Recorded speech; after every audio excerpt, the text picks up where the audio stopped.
পার্সি স্টাইলে এগ ভুজি বানানোর জন্য আমি 5টা ডিম এখানে আমি ফাটিয়ে নিলাম। তারপরে এখানে আমি এক পরিমাণ মতো নুন দিচ্ছি, এখানে 1/4 ডিম দিচ্ছি, দুধ দিচ্ছি 1/4 কাপ, আর এখানে গোলমরিচের গুঁড়ো দিচ্ছি। এবার এটাকে আমি ভালো করে নাড়িয়ে নেব, ভালো করে ফাটাবো।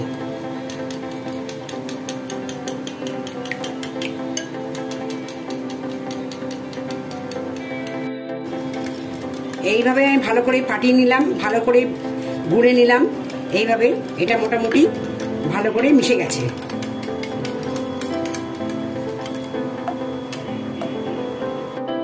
এবার ফ্রাইং প্যান বসালাম, তারপর এখানে আমি 2.5 চামচের মতো তেল দিলাম। এটা মোটামুটি গরম হয়ে গেছে।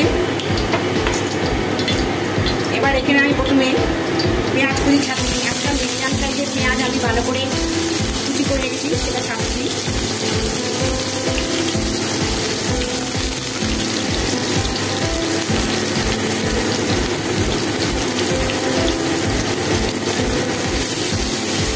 এটা একটু ফ্রাই করছি আগে।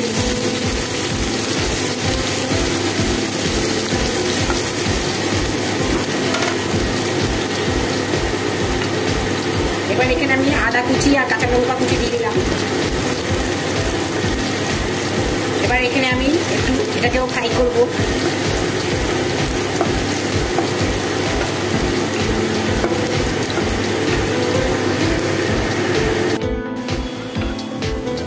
এটাকে এবার আমি লো ফ্লেমে রেখে দিয়েছি। এটা 2 মিনিট আমার এটা ফ্রাই হয়ে গেছে। এবার এখানে আমি টমেটো কুচি দিয়ে দিচ্ছি,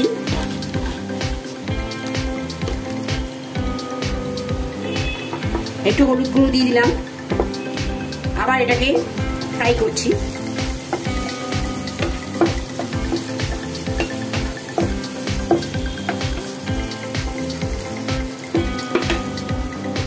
এবার একটু ঢেকে রাখছি এটা নরম হওয়ার জন্য। এবার আমি ঢাকনাটা খুলে দেখছি, 2 মিনিট হয়ে গেছে এটা ফ্রাই করা। এবার এখানে আমি যে ডিমগুলো আমি ফাটিয়ে রেখেছিলাম এ করে গোলমরিচের গুঁড়ো, নুন সব কিছু দিয়ে আমি এটাকে করেছিলাম, এটাকে এবার আমি ভালো করে এর মধ্যে মেশাবো।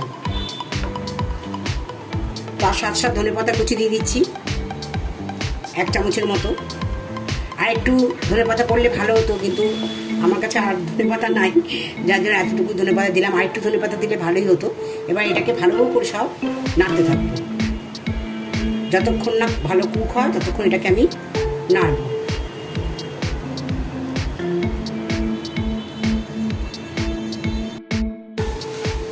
এইভাবে আমি ভালো করে নাড়তেই থাকবো যতক্ষণ এটার থিকনেসটা না আসে।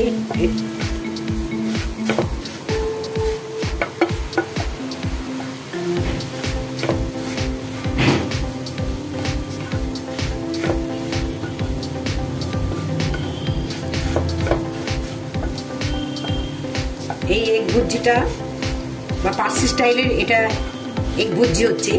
এটা রুটি, পরোটা, তারপরে ব্রেড, টোস্ট দিয়ে যে কোনো কিছু দিয়ে সুন্দর খেতে খুব ভালো লাগবে। ডিনারে কিন্তু এটা দারুণ রেসিপি।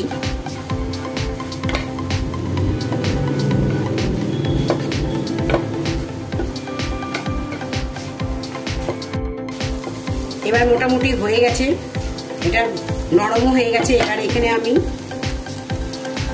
1/4 চামচ গরম মশলা গুঁড়ো দিলাম, দিয়ে এটাকে আবার একটু ভালো করে নেড়ে নিচ্ছি।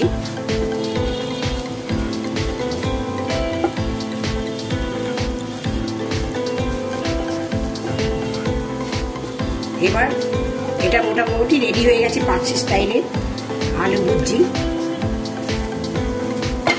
Just ready. কমেন্ট করে জানাবেন, সাবস্ক্রাইব যারা করেননি তারা সাবস্ক্রাইব করে দেবেন, আর বেল আইকনটা প্রেস করবেন, আমার নিত্য নতুন নোটিফিকেশন পেয়ে যাবেন। নিত্য নতুন সমস্ত আইটেম আপনাদের কাছে থাকবে। এবার এটা আমি সার্ভ করে দেখাবো।